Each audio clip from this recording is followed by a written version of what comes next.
Còn anh gì nữa là tay cua thử hay nhọc nhọc rồi có đang còn tay cua thử rồi chứ mà cái giờ tí tí có tay cua thử rồi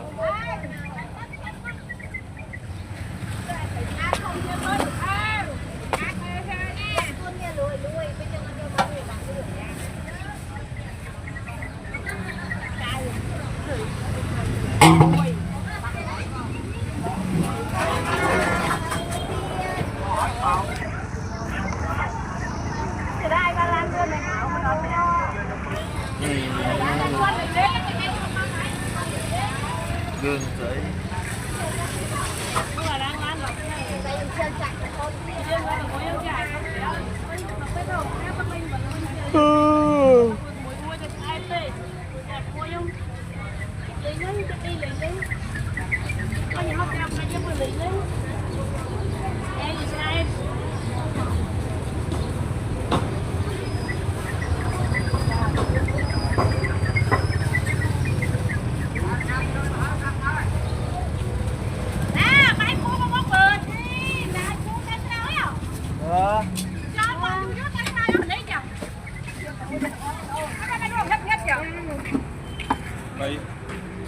bảy